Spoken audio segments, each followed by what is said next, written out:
अस्सलाम वालेकुम। Good day students, आज हम एफएससी पार्ट 2 बायोलॉजी को स्टार्ट करने जा रहे हैं। एफएससी पार्ट 2 बायोलॉजी के अंदर 13 चैप्टर हैं।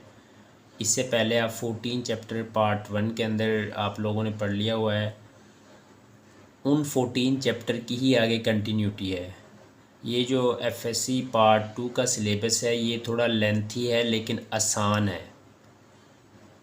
इसको ध्यान से और आप लोगों ने कंसेप्चुअल स्टडी इसके अंदर करनी है। बाकी एफएससी पार्ट 1 से ये बिल्कुल आसान सिलेबस है। हम बच्चों ये इस चैनल पे आप लोगों को पार्ट 1 और पार्ट 2 दोनों के लेक्चर प्रोवाइड करेंगे और डिटेल में आप लोगों को ईच एंड एवरीथिंग क्लियर करवाई जाएगी। आप लोग यहाँ पे अपने क्वेश्चंस भी पूछ सकते हैं। आप लोग जितने भी डाउट्स होंगे आप लोग यहाँ पे क्लियर कर सकते हैं। आप लोग कमेंट सेक्शन के अंदर अपने डाउट्स क्वेश्चंस डालेंगे और वहाँ पे ही मैं आंसर करूँगा इनके। स्टार्ट करते हैं। चैप्टर नंबर 15 लेक्चर इसका फर्स्ट। चैप्टर का जो टाइटल है वो है होम्योस्टेसिस। चैप्टर का नेम बहुत इम्पोर्टेंट है। किसी भी आप किसी भी बुक को पढ़ते हैं ना, पहले बुक का नेम, बुक के अंदर जो कंटेंट है उसका अगर पता चल जाए ना तो देन आगे फर्दर उसको पढ़ना, उसके अंदर चीज़ों को देखना आसान होता है। इसलिए जो चैप्टर का जो नेम होता है ना वो मोस्ट इम्पोर्टेंट है। किसी भी उस बायोलॉजी के टॉपिक को समझने से पहले ना आप लोगों को देखना पड़ेगा कि ये किस चैप्टर के अंदर है। अगर चैप्टर के नेम आप लोगों को आते होंगे ना उसके अंदर भी आप लोग आसानी से देख सकते हैं कि इस चैप्टर में ये चीज़ें होंगी। इसलिए चैप्टर का नेम बहुत हद तक मैटर करता है आप लोगों की अंडरस्टैंडिंग के साथ। तो इसमें जो हम चैप्टर स्टार्ट करने जा रहे हैं ये इस चैप्टर का नेम है होम्योस्टेसिस। ये दो वर्ड का कम्बिनेशन है, एक होम्यो और दूसरा स्टेसिस। जो होम्यो है इसका मतलब है सेम, एक जैसी, और स्टेसिस ये स्टैटिक से निकला है। स्टैटिक जो वर्ड है, स्टैटिक का मतलब है रुका हुआ, साकिन। तो एक जैसी साकिन, हमारी बॉडी के अंदर एक जैसी कंडीशन, एक जैसे हालात, एक जैसा इंटरनल इन्वायरमेंट का होना ही होम्योस्टेसिस कहलाता है। अगर हम इसकी डेफिनेशन की तरफ जाते हैं तो इसकी डेफिनेशन बहुत इंपॉर्टेंट है। ये अक्सर शॉर्ट क्वेश्चंस में पूछ ली जाती है। तो इसकी डेफिनेशन में अगर हम बात करते हैं तो प्रोटेक्शन ऑफ इंटरनल इन्वायरमेंट, अंदर के बॉडी का इन्वायरमेंट या इंटरनल बॉडी को मेंटेन करना। किन चीज़ों से मेंटेन करना? फ्रॉम हार्म्स ऑफ फ्लक्चुएशंस, नुकसानात किसके? तब्दीलियों के। फ्लक्चुएशंस बोलते होते हैं तब्दीलियों को, फ्लक्चुएशंस तब्दीलियाँ। कहाँ पे? इन एक्सटर्नल इन्वायरमेंट। एक्सटर्नल इन्वायरमेंट में जब तब्दीलियाँ होती हैं तो उनसे कुछ नुकसानात हो सकते हैं। वो नुकसान, उन नुकसानात से इंटरनल इन्वायरमेंट की प्रोटेक्शन करना, हिफाजत करना ही होम्योस्टेसिस कहलाता है। इसकी मिसाल हम इस तरह से कर सकते हैं। टेम्परेचर को देख के हम इसकी मिसाल दे सकते हैं कि जिस तरह से अगर हम बात करते हैं हमारी बॉडी का जो टेम्परेचर है वो हमने एफएससी पार्ट 1 के अंदर पढ़ा है कि वो 37 होना चाहिए। तो 37, बाहर गर्मियों में टेम्परेचर 48 तक चला जाता है, सर्दियों में टेम्परेचर बिलो 20 भी आ जाता है। तो ऐसा तो नहीं है कि हमारी बॉडी का टेम्परेचर भी 48 हो जाए गर्मियों में और सर्दियों में 37 की बजाय वो 20 तक आ जाए। इसलिए जो है ना इस टेम्परेचर को 37 के करीब जो मेंटेन करना है वो एक प्रोसेस है, उसको बोलते थे होम्योस्टेसिस। होम्योस्टेसिस एक ऐसा प्रोसेस है जो हमारी इंटरनल कंडीशन को सेम रखेगा, इंटरनल जो इन्वायरमेंट है उसकी प्रोटेक्शन करेगा। ये इसकी डेफिनेशन में कह रहा है। उसके बाद अगर हम इसकी इम्पोर्टेंस की बात करें तो इसकी इम्पोर्टेंस का अंदाज़ा आप लोगों को हो ही गया होगा कि ये हमारी बॉडी के इंटरनल इन्वायरमेंट को मेंटेन करता है। होम्योस्टेसिस एक ऐसा मैकेनिज़्म है जो हमारी बॉडी के इंटरनल इन्वायरमेंट को क्या करता है? प्रोटेक्ट करता है। अगर इसकी अहमियत की बात करें तो homeostasis keep internal fluctuations within narrow range. With in narrow range, ये मोस्ट इम्पोर्टेंट, ये वर्ड आप लोगों ने लाजमी लिखना है जब भी आप लोगों ने होम्योस्टेसिस की बात करनी है। तो उसके अंदर ये नैरो रेंज की बात करेंगे। नैरो रेंज से क्या मुराद है? नैरो रेंज ये है कि हमारी बॉडी का टेम्परेचर ना फिक्स नहीं होता, 37 पे नहीं होता। देखें ना, एक फ़िक्स चीज़ को, मतलब यहाँ पे एक मैंने यहाँ पे एक डॉट लगाया है, अगर मैं आप लोगों से कहूँ कि इसके ऊपर आप लोगों ने निशाना लगाना है, तो इसके ऊपर निशाना लगाना ना मुश्किल है। नॉर्मली फ़िक्स चीज़ को हासिल करना थोड़ा मुश्किल होता है। अगर मैं इसकी रेंज बना दूँ, यहाँ से लेकर यहाँ तक आप लोगों ने निशान लगाना है, तो यहाँ तक निशान लगाना आसान है, एक रेंज है ना ये। लेकिन फिर आपके माइंड में ये भी एक क्वेश्चन आ रहा होगा कि अगर हम रेंज बढ़ाते जाएं तो ऑर्गेनिज़म के लिए आसानी होती जाएगी। लेकिन अगर हम रेंज बढ़ाते जाएंगे ना तो फ्लक्चुएशंस, तब्दीलियां बढ़ती जाएंगी, तब्दीलियों की वजह से फिर नुकसानात भी बढ़ सकते हैं। इसलिए नैरो रेंज की बात कर रहे हैं। रेंज तो ये भी है कि मिसाल के तौर पर अगर हम टेम्परेचर की बात करें, गर्मियों के दिनों में बाहर का टेम्परेचर 48 तक हो जाता है, लेकिन जब हम एसी वाले रूम के अंदर जाते हैं तो उसका टेम्परेचर 25 के करीब होता है। तो ये एक बहुत बड़ी रेंज है। 48 बाहर का टेम्परेचर है, जब कमरे में आप लोग आते हो तो जहाँ पे एसी चल रहा होता है वहाँ पे 25 होता है। तो ये 25 और 48 ये बहुत टेम्परेचर की एक बहुत बड़ी रेंज है, नैरो रेंज नहीं है। तो इसलिए ऐसा नहीं है कि हमारी बॉडी का जो टेम्परेचर है वो भी 40, जब हम बाहर गए तो 48 हो गया, जब अंदर आए तो 25 हो गया। इस तरह से अगर हो तो हमारी बॉडी के जो है ना, बॉडी हमारी वर्क नहीं कर पाएगी। बॉडी के जो एंजाइम है 48 पे डीनेचर हो जाएंगे, और 25 पे जो एंजाइम है वो वैसे ही सीज़ कर जाएंगे, वो अपनी एक्टिविटी करेंगे ही नहीं। तो इसलिए जो है ना, नैरो रेंज आप लोगों ने साथ मेंशन करना है। Homeostasis keep internal fluctuations within narrow range as compare to wider external fluctuations. मैंने अभी टेम्परेचर की बात की, वाइडर एक्सटर्नल फ्लक्चुएशंस या वाइडर एक्सटर्नल रेंज भी आप इसको बोल सकते हैं। जैसे कि मैंने कहा कि 48 और 25, जब आप बाहर थे गर्मियों के दिनों में, रूम से बाहर थे तो टेम्परेचर 48, और जैसे आप रूम में आए तो 25। ये एक वाइडर एक्सटर्नल जो है ना फ्लक्चुएशंस है, रेंज है। और होम्योस्टेसिस इसी से हमें बचाता है। बाहर की जो बहुत बड़ी रेंज है ना, इसी रेंज से हमारे इंटरनल जो फ्लक्चुएशन है उनको नैरो रेंज के अंदर रखता है। तो ये इसकी इम्पोर्टेंस है। उसके बाद अगर हम इसको एक्सप्लेन करें, जब ऑर्गेनिज़म बनता है ना, जब भी कोई मशीनरी बनती है तो उसके साथ उसका एक साथ ना उसको यूज़ करने के लिए एक साथ पेपर दिया जाता है। आप मेडिसिन को देखेंगे तो मेडिसिन का बाकायदा एक तरीका दिया जाता है कि इसको इस तरह से इस्तेमाल करना है, इसके अंदर ये चीज़ें हैं। तो इसी तरह से जब ऑर्गेनिज़म बन रहा होता है ना, ऑर्गेनिज़म जब बना है या बन रहा होता है, उस वक्त ऑर्गेनिज़म अपने लिए ना इंटरनल जो इन्वायरमेंट है ना उसको फ़िक्स कर लेता है। जब ऑर्गेनिज़म छोटा होता है, जब एटॉमिक लेवल पे होता है, जब एम्ब्रियोनिक स्टेज में आप कह सकते हैं, एम्ब्रियोनिक स्टेज में होता है, तो उसके अंदर ग्लूकोज़ की क्वांटिटी और होती है। जैसे ही वो बड़ा होता है, ग्लूकोज़, साल्ट, वाटर की क्वांटिटी नॉर्मली कम होती है। जैसे ही ऑर्गेनिज़म बड़ा होता जाता है तो उसके अंदर क्वांटिटी बढ़ती जाती है, ऑर्गेनेली लेवल पे, सेल लेवल पे, टिश्यू लेवल पे, ऑर्गन लेवल पे, इस तरह से ऑर्गन सिस्टम लेवल पे, इंडिविजुअल लेवल पे। डिफरेंट जो आप लोगों ने पार्ट 1 के अंदर ऑर्गेनाइजेशन के लेवल पढ़े हैं ना, उनके अंदर जो है ना इंटरनल इन्वायरमेंट डिफरेंट स्टेजेस पे डिफरेंट होते हैं। मिसाल के तौर पे each organism has assume, her organism अपने लिए ये फ़र्ज़ कर चुका है, ये ज़रूरी बना चुका है इन एवोल्यूशनरी हिस्ट्री, अपने जब वो बनने के दौरान, has a specific set of internal environment, कि वो अपने लिए एक स्पेसिफिक सेट रखेगा इंटरनल इन्वायरमेंट। स्पेसिफिक सेट से क्या मुराद है? उसके अंदर कितनी ग्लूकोज होगी, कितना उसके अंदर वाटर होगा, कितना उसके अंदर साल्ट्स होंगे, कितने मिनरल्स होंगे, ये अपने लिए वो फिक्स कर चुका है कि भाई मेरे अंदर इस स्टेज पे इतने होंगे, इस स्टेज पे इतने होंगे, इस स्टेज पे इतने होंगे। और उन्हीं को फिर मेंटेन करता है। और मेंटेन कौन करता है? वो होम्योस्टेसिस करता है। वो आप ऊपर पढ़ चुके हैं। At various level of organisation suitable to their external environment, जो उसके एक्सटर्नल इन्वायरमेंट के लिहाज से सुटेबल होंगे।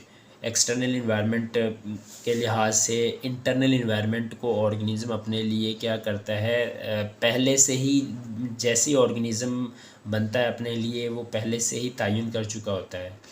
उसके बाद एक्सटर्नल इन्वायरमेंट और उसके कंपोनेंट कंटिन्यूसली बदल रहे हैं। एक्सटर्नल जो इन्वायरमेंट है ना वो कंटिन्यूसली बदल रहा है। जैसे अभी 48 डिग्री सेंटीग्रेड टेम्परेचर है, लेकिन अगर हम देखें तो अक्सर औक़ात ऐसे होता है कि बाहर बारिश होती है और टेम्परेचर 25 पे आ जाता है।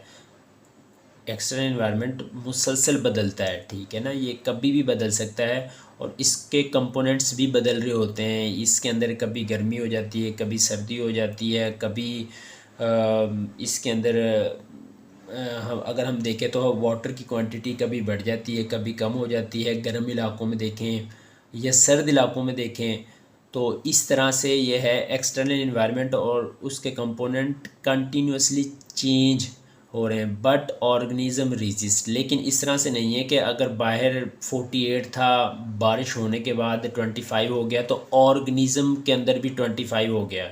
इस तरह से नहीं होता। ऑर्गेनिज्म इसको रेजिस्ट करता है। गर्मी थी, अभी सर्दी बन गई है, तो ऑर्गेनिज्म उसको रेजिस्ट करेगा। रेजिस्ट कैसे करेगा वो आगे हम जाके डिटेल में इसको डिस्कस करेंगे।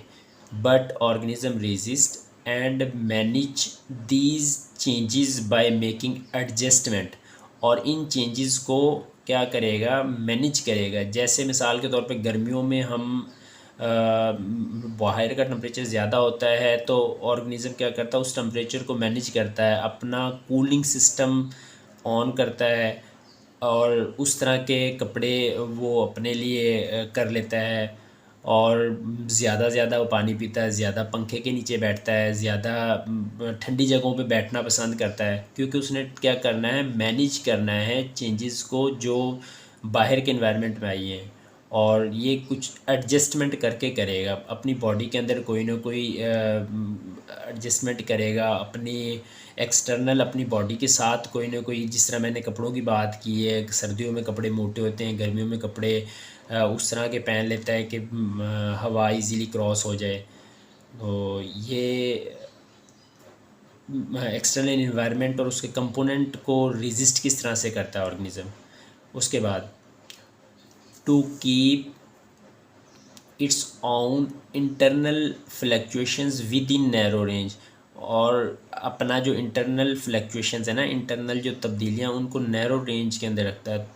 थोड़ी बहुत चेंज होती है, जिस तरह मैंने टेम्परेचर की बात की, 36 से 38 के दरमियान हमारा टेम्परेचर चेंज होता है, ना कि ये बहुत ऊपर चला जाता है, सर्दियों में बहुत नीचे आ जाता है, इस तरह से नहीं है। इसलिए हम कहते हैं 37 होता। 37 एग्जैक्ट नहीं होता, 37 से ऊपर भी जाता है 38 तक, और नीचे भी आता है 36 तक। दस protect organism from harms of fluctuations, और इस तरह से ऑर्गेनिज्म जो फ्लक्चुएशंस बाहर आती हैं ना, उनसे अपने आप को प्रोटेक्ट भी करता है। उसके बाद role of homeostasis in evolutionary process, ये मोस्ट इम्पोर्टेंट है। अगर इसमें से देखें तो ये एक शॉर्ट क्वेश्चंस भी बनता है। What is role of homeostasis in evolutionary process, evolutionary history. Evolutionary history के अंदर बेसिकली होम्योस्टेसिस का क्या रोल है। होम्योस्टेसिस से बाज़ात नई स्पीशीज़ भी बन जाती हैं। होम्योस्टेसिस से नए ऑर्गेनिज्म भी चेंज हो जाते हैं, नस्ल एक चेंज हो जाती है। Homeostasis is central requirement, homeostasis एक सेंट्रल रिक्वायरमेंट है for the maintenance of organism. Organism की मेंटेनेंस के लिए, ऑर्गेनिज्म को अपने आप को मेंटेन रखने के लिए होम्योस्टेसिस की ज़रूरत पड़ती है, होम्योस्टेसिस मैकेनिज़्म की ज़रूरत पड़ती है। विच कंपेल्स द अडेप्टेशंस, जो मजबूर करता है जितनी भी चेंजिंग होती हैं उनको अडॉप्ट करे in continuously changing environment, in continuously in continuously changing environment. इसका क्या मतलब है? इन कंटिन्यूसली चेंजिंग कंडीशंस जिस तरह से मिसाल के तौर पर अगर हम बात करें, एक ऑर्गेनिज़म, ये एक ऑर्गेनिज़म है, ये एक हॉट गर्म इन्वायरमेंट में रहता है, गर्म इलाके में रहता है। तो गर्म इलाके में जैसे ही इसका बाहर का टेम्परेचर, एक्सटर्नल इन्वायरमेंट का टेम्परेचर बढ़ता है, तो इसका टेम्परेचर क्या करेगा? इसका टेम्परेचर बढ़ने की कोशिश करेगा। इसका टेम्परेचर, बाहर का टेम्परेचर बढ़ा तो इसकी बॉडी का टेम्परेचर क्या करेगा? राइज़ होने की कोशिश करेगा। लेकिन इस ऑर्गेनिज़म के पास ऐसा मैकेनिज़्म होगा जिससे क्या करेगा? ये अपने टेम्परेचर को मैनेज करके कहाँ पे लेके आएगा? ये 37 पे लेके आएगा। इसका टेम्परेचर बढ़ेगा, ऊपर जाने की कोशिश करेगा, लेकिन इसके अंदर कूलिंग सिस्टम ऑन हो जाएगा और इसका टेम्परेचर नीचे लेके आएगा, 37 की तरफ लाने की कोशिश करेगा। और इसकी बॉडी का स्ट्रक्चर भी इस तरह से होगा। मैंने यहाँ पे कहा कि एवोल्यूशनरी हिस्ट्री, बाज़ात ऑर्गेनिज़म की नई स्पीशी बन जाती होती है। अगर मैं कहता हूँ कि ये कहीं ना ऐसे इलाके में चला गया जहाँ पे बहुत ज़्यादा सर्दी है, ये ऑर्गेनिज़म कहीं ऐसे इलाके में चला गया जहाँ पे बहुत ज़्यादा सर्दी है।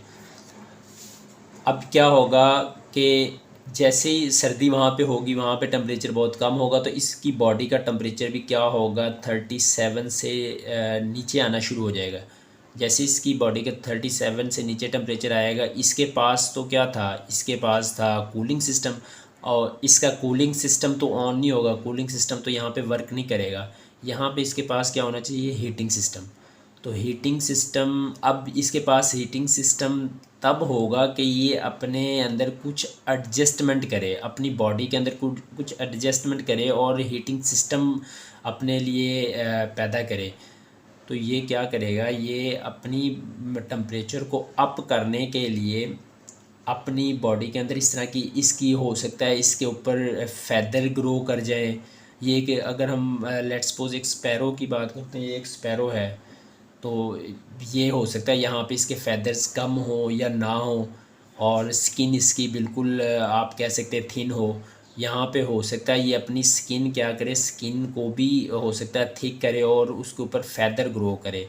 अब जब इसके ऊपर फैदर होंगे, है दोनों एक ही स्पीशीज से बिलोंग करते हैं, लेकिन जब ये इस तरह के एनवायरनमेंट में गई है जहाँ पे बहुत ज़्यादा कोल्डनेस है, सर्दी है, तो ये क्या करेगा? ये अपने अपने अंदर कुछ इस तरह की चेंजिंग करेगा कि ये बिल्कुल चेंज हो जाएगा, और इसी तरह से स्पीशी चेंज होती है। ये मोस्ट इम्पोर्टेंट शॉर्ट क्वेश्चन है कि होम्योस्टेसिस का, ये मैं यहाँ से दिखा रहा हूँ, होम्योस्टेसिस का क्या रोल है एवोल्यूशनरी प्रोसेस के अंदर।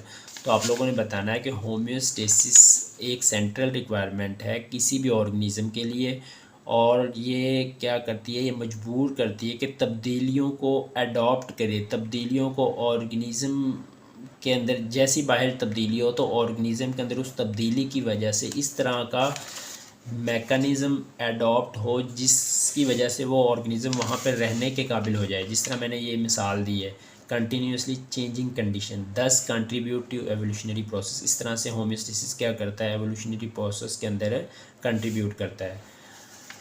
उसके बाद कंपोनेंट्स ऑफ होम्योस्टेसिस, होम्योस्टेसिस के कंपोनेंट्स की अगर हम बात करें, होम्योस्टेसिस के कंपोनेंट्स की अगर हम बात करते हैं, तो इसके जो 3 कंपोनेंट हैं, वाटर और सॉल्ट, टेम्परेचर, एक्सक्रीशन।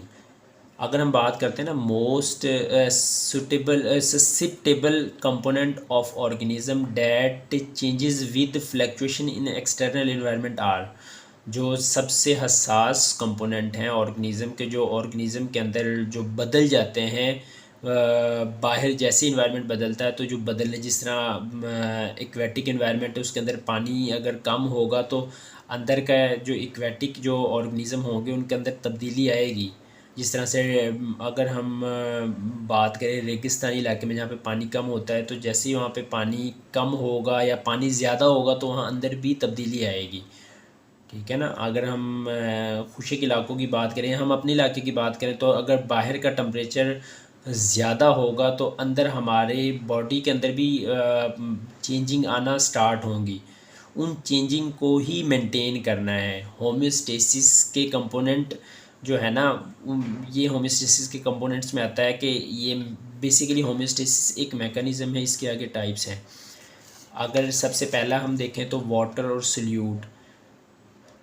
सल्यूट को मेंटेन करना, maintenance of water and salt और solute is called osmoregulation. ये होम्योस्टेसिस की ही एक आप कह सकते हैं कि टाइप है, ओस्मो रेगुलेशन, जिसमें साल्ट और सल्यूट को मेंटेन किया जाता है। इसको हम आगे डिटेल में पढ़ेंगे। उसके बाद टम्परेचर, जिस तरह मैंने टम्परेचर की बात की कि अगर बाहर टम्परेचर कम या ज़्यादा होता है तो अंदर भी तब्दीली लाने की कोशिश करता है, लेकिन होम्योस्टेसिस जो है ना उसको मेंटेन करता है। होम्योस्टेसिस उस टम्परेचर को एक रेंज, नैरो रेंज के अंदर मेंटेन करने की कोशिश करता है। Temperature, maintenance of temperature with in tolerable range. Tolerable range से मुराद ये है कि जैसे मैंने बात की कि हमारी बॉडी का टेम्परेचर 36 से 38 तक होता है, ये हमारी एक टॉलरेबल रेंज है। जैसे 38 से ऊपर जाएगा, 39 40 के करीब जाएगा, हमारे एंजाइम डी नेचर हो जाएंगे और वो टॉलरेबल रेंज नहीं होगी। ठीक है ना। जैसे 36 से नीचे आएगा तो एंजाइम हमारे वर्क करना छोड़ देंगे, वो सीज़ होना स्टार्ट हो जाएंगे, कुछ एंजाइम की एक्टिविटी रुक जाएगी 36 से नीचे आते आते। ये बहुत ज़्यादा टेम्परेचर अगर फॉल कर जाता है तो उससे हमारे एंजाइम बिल्कुल डीनेचर कर जाते हैं, बिल्कुल रुक जाते होते हैं। इसके बाद जो तीसरा कंपोनेंट है वो एक्सक्रीशन है। अगर एक्सक्रीशन की बात करें, ये बहुत ज़रूरी है। एक्सक्रीशन अगर ना हो तो हमारी बॉडी के अंदर होम्योस्टेसिस मेंटेन नहीं हो सकता।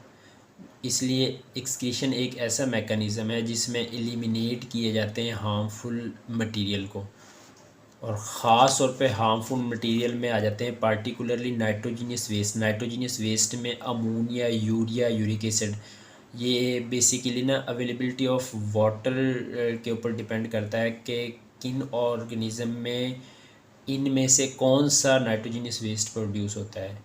अमोनिया पैदा होगा, यूरिया पैदा होगा या यूरिक एसिड पैदा होगा। ये हम आगे जाके ये भी डिटेल में डिस्कस करेंगे। particularly nitrogenous waste is called as excretion.